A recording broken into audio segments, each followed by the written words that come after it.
The briefing room smelled like recycled air and old decisions. General Vorath Kessan sat at the head of the long table, his scales catching the blue light from the display screens. Around him, 12 senior officers waited for him to speak. He did not speak. He was looking at a number. 12,000. Such a small number. The Dominion had ruled 1,000 star systems for 600 years. They had fought wars that killed billions. 12,000 was nothing. A clerical note. A line in a budget report. The operation was a complete success, said Commander Yiel, pulling up the tactical display. The planet rotated slowly on the screen. It was gray now. It had been green and blue 3 days ago. Kepler 442b has been cleared for Dominion settlement. Human resistance was minimal. Minimal, Vorath repeated. The word felt strange in his mouth. They had no orbital defense, Yiel continued. No fleet presence. Just surface settlements. Farmers, mostly. Some scientists. The plasma bombardment lasted 4 hours. 4 hours. Vorath had been eating dinner 4 hours ago. He had been listening to music. Human music, though no one knew about that particular habit. A woman singing about a place called Tennessee. He did not know where Tennessee was. He suspected it no longer existed. Casualties? He asked. 12,047, Yiel said. All enemy combatants neutralized. They were farmers. Yiel blinked. Sir? You said they were farmers. And scientists. Vorath leaned back in his chair.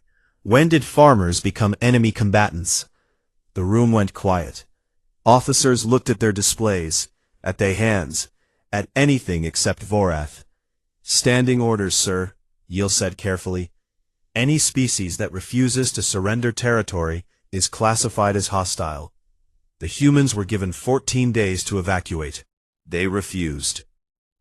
They refused to leave their homes. Yes, sir. Vorath looked at the gray planet on the screen. 12,000 people had woken up on that world. They had eaten breakfast. They had gone to work. They had made plans for dinner, for the weekend, for next year. None of them would see next year. He closed his eyes. By the cold stars, he was getting old. War was mathematics. He had believed that for 400 years. You added up the numbers. You calculated the acceptable losses. You made the cold equations balance. But humans did something strange. They named their dead. Every single one. He had read that in an intelligence report once. It had bothered him then. It bothered him now. What is the human response? He asked. Lieutenant Crix, the intelligence officer, pulled up a new display. Scattered protests on their homeworld.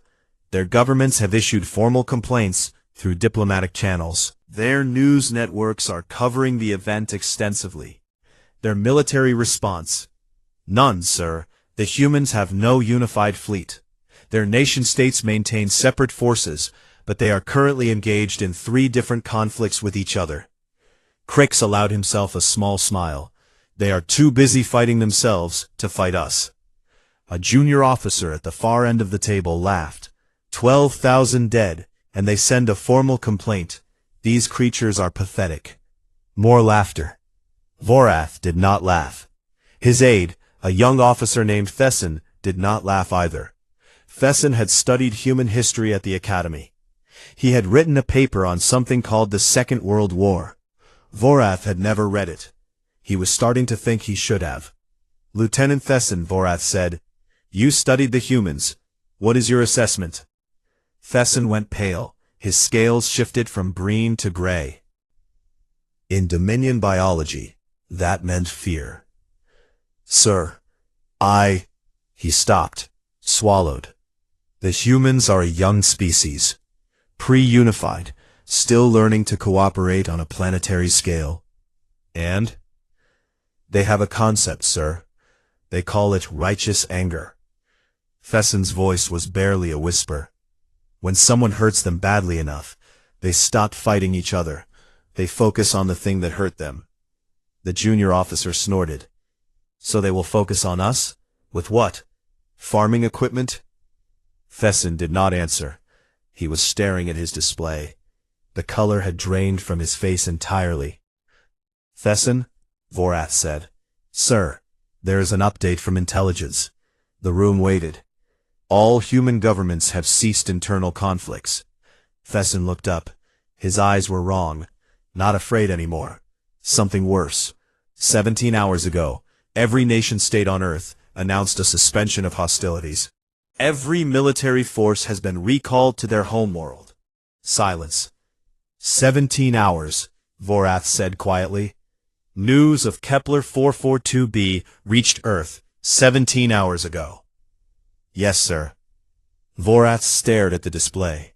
He thought about his music files, about the woman singing about Tennessee, about a species that named their dead, every single one. The junior officer laughed again, but it sounded hollow now. So they stopped fighting. So what? They have no fleet, no weapons. What are they going to do? Send us a strongly worded letter? No one answered him. Vorath stood. The room stood with him. Double the patrols on the border systems, he said. I want daily reports from all listening posts. And Lieutenant Thesson? Sir, send me everything you have on human warfare. Everything. He walked out of the briefing room. The door hissed shut behind him. He stood in the corridor for a long moment, alone with the hum of the ship's engines. 17 hours. A species that had been killing each other for their entire history, that had never agreed on anything, that could not even decide on a single language or government or religion. They had unified in 17 hours. By the cold stars. What had they done? 3 months of nothing. General Vorath Kassan stood at the observation window of his command ship, watching the stars. Somewhere out there, beyond the border systems, human space waited, silent, dark, empty. The listening posts reported the same thing every day. No transmissions, no ship movements, no military activity of any kind.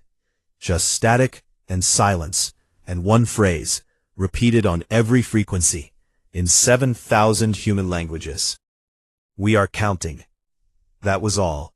3 words. No demands, no threats, no declarations of war. Just counting. Dominion High Command had relaxed. The Supreme Commander himself had sent a message of congratulations. The human problem had solved itself.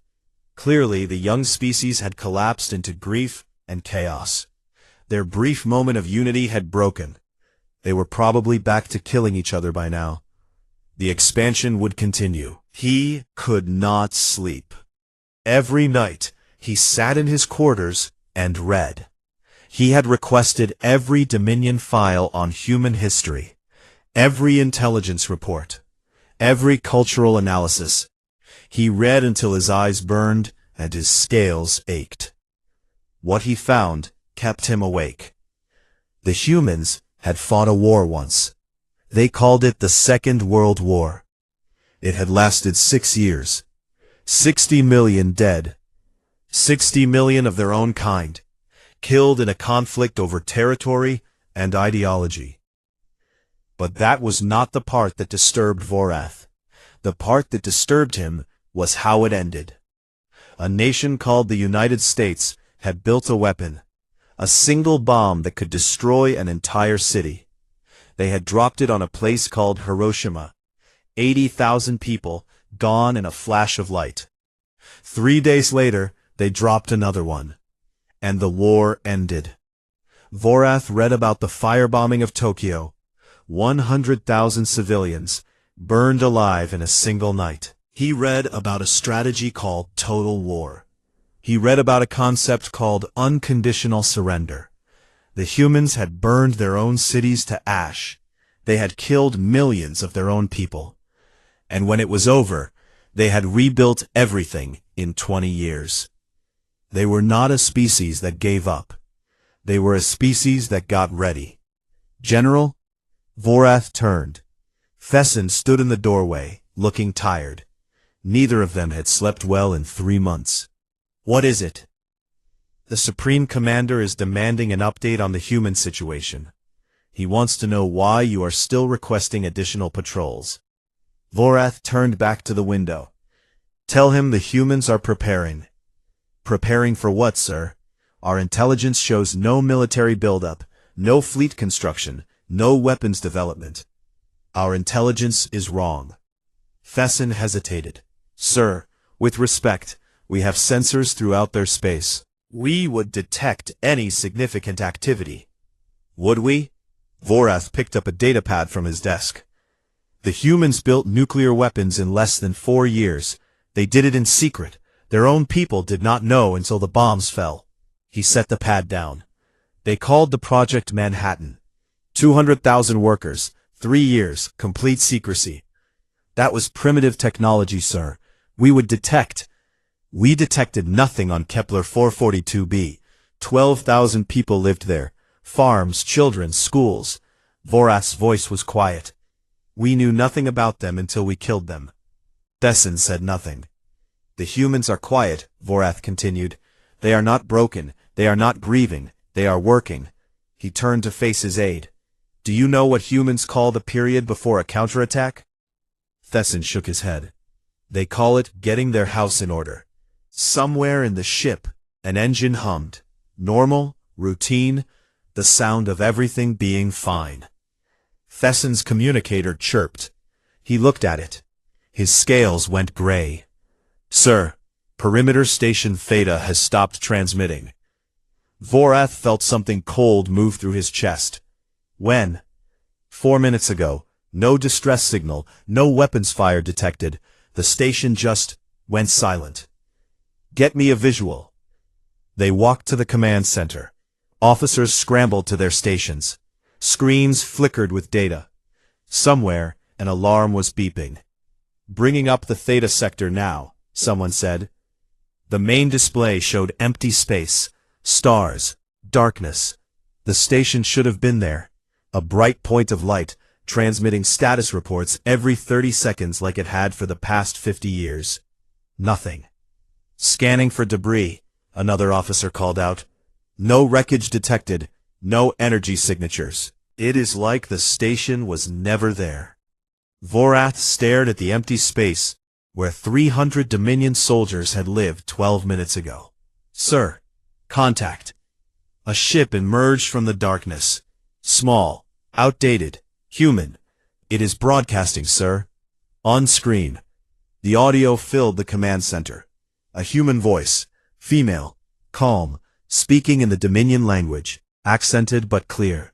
Sarah Chen, age 34, botanist, Kepler 442b. A pause. Marcus Williams, age 7, student, Kepler 442b. Another pause. Yuki Tanaka, age 61, retired teacher, Kepler 442b. On and on, name after name, 12,000 names. The ship was broadcasting them on loop, every frequency, every language. The humans were still counting, and now they had started collecting. Sir, Thesson whispered, what do we do? Vorath watched the small human ship drift through space, where a Dominion station had stood for 50 years. One ship, alone, broadcasting the names of the dead like a prayer. We prepare, he said, because they are finished getting their house in order. He turned to his officers. Their faces were pale, their scales were gray, and they are coming. 200 Dominion warships dropped out of faster-than-light travel in perfect formation. General Vorath Kession watched from the command deck of the flagship, his claws gripping the railing. The human fleet waited for them. 40 ships, old designs, outdated weapons. Some of them looked like they had been pulled from museums. One vessel was broadcasting music, something loud with drums and screaming vocals. Commander Yiel laughed. This is their great counterattack, 40 ships against 200. Vorath said nothing. He was watching the human formation. They were not retreating. They were not spreading out. They were flying directly toward the Dominion fleet in a tight wedge. Open a channel, Vorath said. Sir? Open a channel to the human fleet. The communications officer hesitated, then complied. Static filled the bridge. Human vessels, this is General Vorath Kession of the Dominion Third Fleet. You are outnumbered and outgunned. Surrender now, and you will be treated according to... A human voice cut him off. Male, calm, almost bored. General, we know who you are. We know what you did. A pause. We are here to collect. The channel went dead. Sir, the human ships are accelerating. Vorath watched the tactical display. The 40 human ships were not slowing down. They were speeding up, flying straight into the teeth of 200 warships like they did not know what death was. All ships opened fire. The space between the fleets turned white. Plasma, missiles, energy beams. The Dominion had the best weapons in the galaxy. They had conquered 1,000 worlds with those weapons. The human ships kept coming. Direct hit on the lead vessel. Their shields are down. The lead human ship, burning and broken, did not retreat. It accelerated into the Dominion formation and rammed the cruiser Vexant at full speed. Both ships disappeared in a ball of fire. By the cold stars, someone whispered. Second human vessel is on a collision course with the dreadnought Calyx. Destroy it. They hit it with everything they had. The human ship's engines died. Its hull was cracked open to space. It was a dead ship, drifting through the void. And then its emergency thrusters fired. The pilot was still alive, still steering, still aiming. The Calyx tried to turn. Too slow. The human ship hit it amidships at 3,000 meters per second. Vorath watched his tactical display turn red. Ship after ship, vanishing. The humans were not fighting like soldiers. Soldiers wanted to survive. Soldiers had families and futures and reasons to live. These humans flew like they were already dead. We have recovered audio from one of the human vessels. Play it. The bridge fell silent. A woman's voice filled the room. She was singing. The ship around her was burning, and she was singing. A children's song, something about a river and a boat and gentle dreams. She was still singing when her ship hit the dreadnought Vorn. The battle lasted 11 minutes. When it was over, 197 Dominion ships were gone. Debris and bodies floated in the silence of space. 3 human ships limped away into the darkness, still broadcasting the names of the dead. Vorath sat in his command chair. Around him his officers wept, screamed, stared at nothing. Commander Yiel approached him. The commander's hands were shaking. Sir, what are they?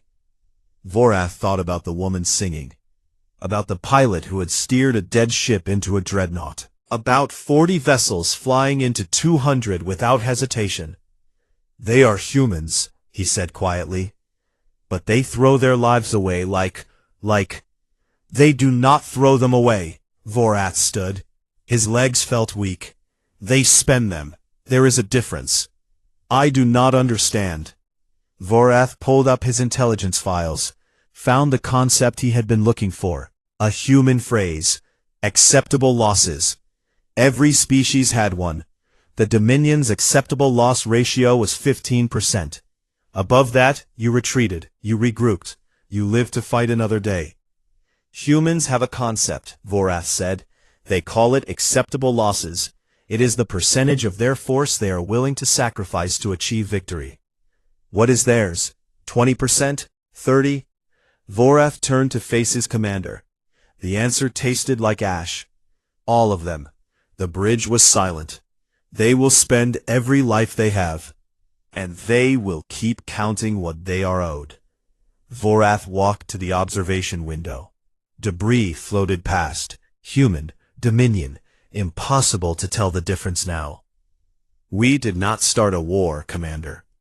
We started a blood debt. And humans always collect. His communicator chirped. An intelligence update. He read it twice. 3 times. Sir, Yiel asked. What is it? The human fleet. Vorath's voice was hollow. It is no longer 40 ships. How many? 4,000. Yiel made a sound like something breaking. They built them in 3 months. Every factory on their planet, every shipyard in their system, workers sleeping in shifts. Some of them worked themselves to death and were replaced within the hour. Vorath set down the communicator. They have a phrase for this. They call it the arsenal of democracy. He looked out at the stars.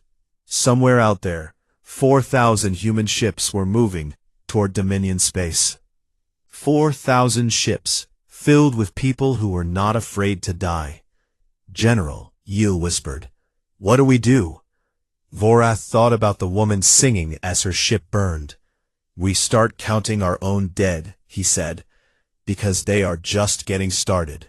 The Dominion homeworld had not seen a full military conclave in 1,200 years. The last one had been during the Hurrix Rebellion, when a slave species had tried to overthrow their masters. The Hurrix no longer existed. General Vorath Kessan sat in the great chamber and watched the Supreme Commander pace. Around them, every admiral and general in the Dominion waited in silence. The walls were covered with battle honors, flags from conquered worlds, weapons from defeated enemies. None of them meant anything now. We will offer territory, the Supreme Commander said.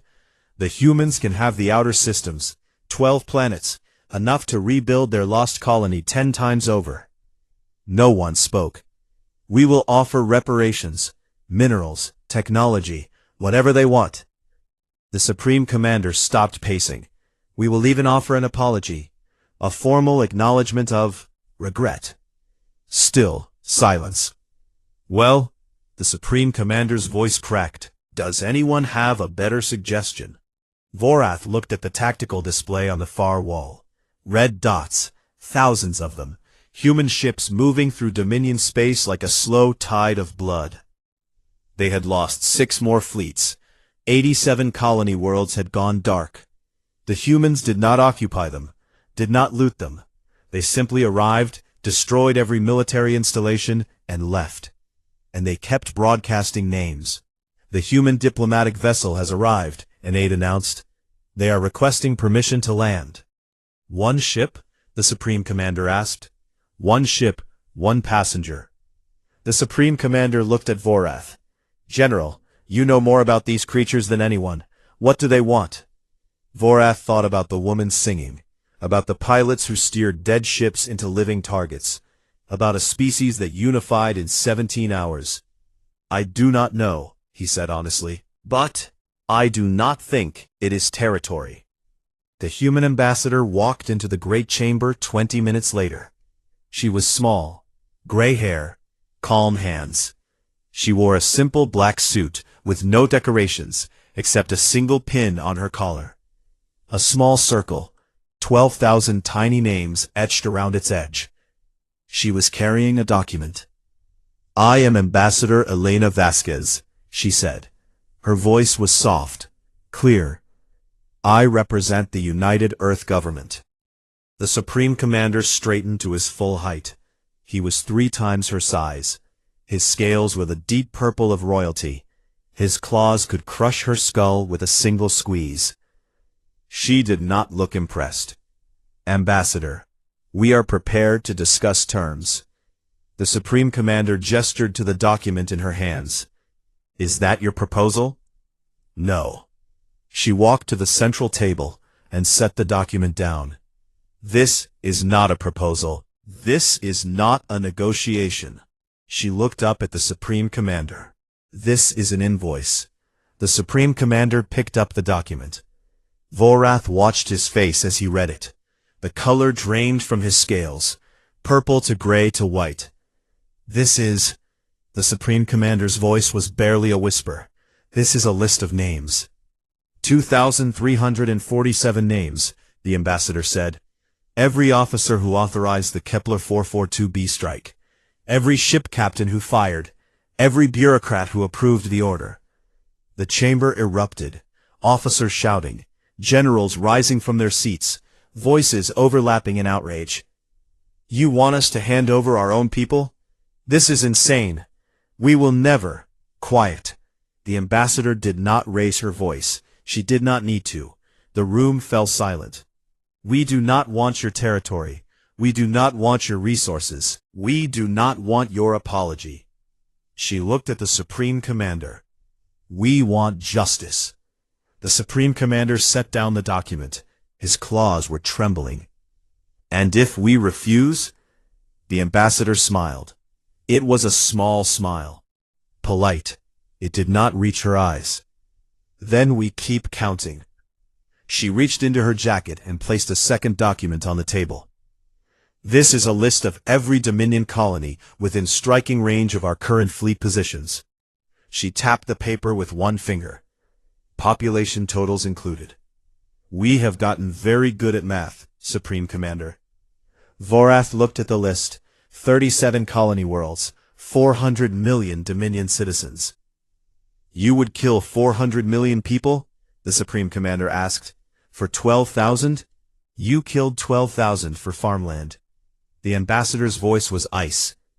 We will kill 400 million for justice. And then we will keep going, name by name, until the debt is paid or until there is nothing left to collect from. She leaned forward. We do not want your empire. We do not want your submission. We want 2,347 people standing in a human courtroom answering for what they did. She paused. Give them to us, and this ends. Refuse, and we will burn everything you have built until there is nothing left but ashes and memory. The room was silent. Vorath watched the Supreme Commander, the ruler of 1,000 star systems, the inheritor of 600 years of conquest, the most powerful being in the known galaxy. He was looking at a human female half his size. She was still smiling, still calm, still waiting. 11 seconds passed. The Supreme Commander looked away first. Leave us, he said quietly. We will consider your terms. The ambassador nodded. She picked up her documents and walked toward the door. At the threshold, she paused. You have 72 hours, she said. After that, we start counting again. The door closed behind her. No one spoke. Vorath looked at the battle honors on the walls, the flags from conquered worlds, the weapons from defeated enemies. None of them had ever asked for justice. None of them had ever made the Dominion afraid. The Supreme Commander sat down heavily. He looked old, tired, beaten. General Vorath, he said, begin preparing the transfer documents. Sir, we are going to give them what they want. The Supreme Commander stared at the table where the ambassador's documents had been. All 2,347 of them. Vorath nodded slowly. And if our people resist? The Supreme Commander laughed.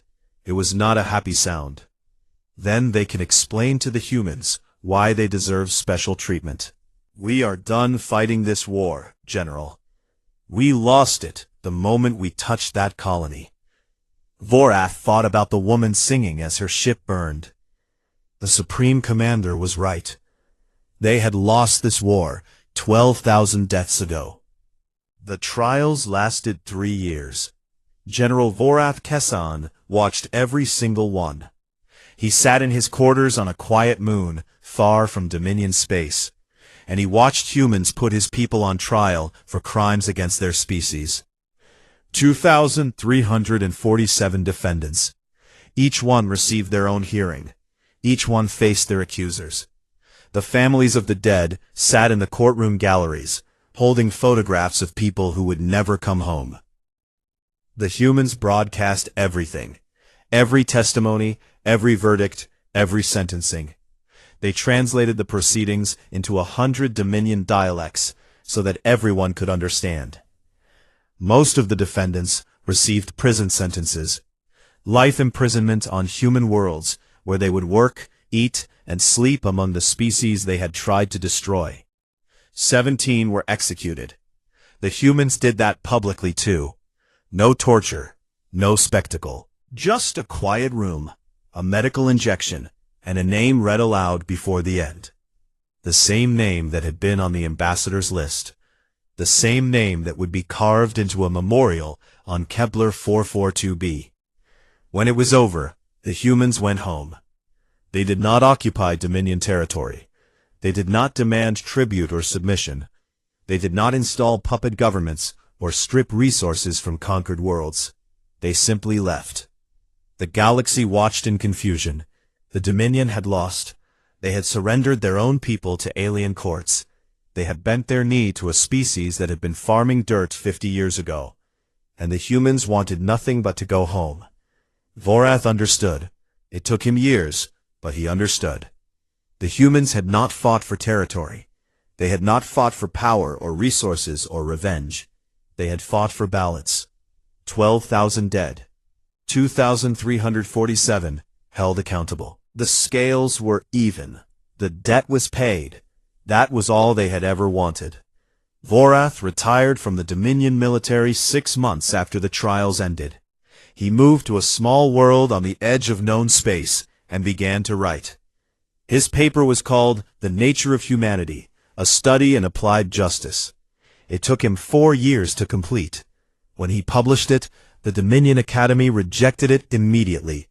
Too sympathetic to the enemy, they said. Too dangerous. But copies spread anyway. Officers passed them in secret.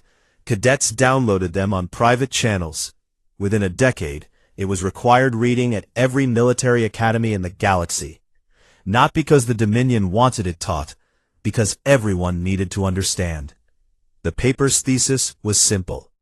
Vorath had spent his entire life believing that war was mathematics. Numbers and resources and acceptable losses. The side with the bigger fleet won. The side with more soldiers survived. Humans did not fight that way. Humans had a concept that no other species possessed. They called it justice. Not revenge, not conquest, not survival. Justice. They believed that wrong actions required consequences. That the dead deserved answers. That pain had to be balanced with accountability. And they would burn the galaxy to ash to make the scales even. Not for territory, not for power, not for themselves, for the principle of the thing. Vorath died on a quiet evening, 80 years after the war ended. His aide found his final journal entry the next morning. We made a mistake. We looked at the humans and saw a young species, weak, divided, fighting themselves over scraps of land and ideology. We did not understand. They fight each other because they can afford to, because they are strong enough to survive their own conflicts, because their wars make them harder, sharper, more dangerous.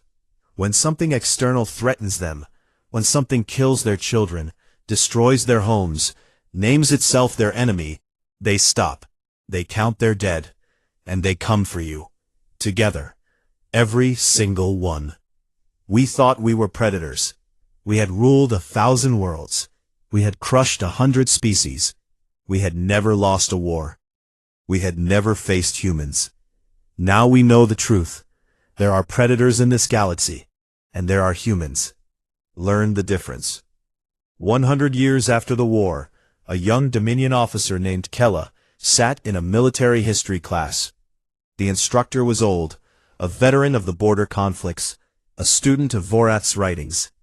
Today we study the human war, the instructor said. Can anyone tell me why no species has attacked human space since the Kepler conflict? No one raised a hand. The instructor pulled up a recording, an old file, grainy and worn. A human woman with gray hair and calm hands, standing in a Dominion council chamber. We have gotten very good at math, the recording said. The instructor paused the playback. The humans are not aggressive. They do not want war.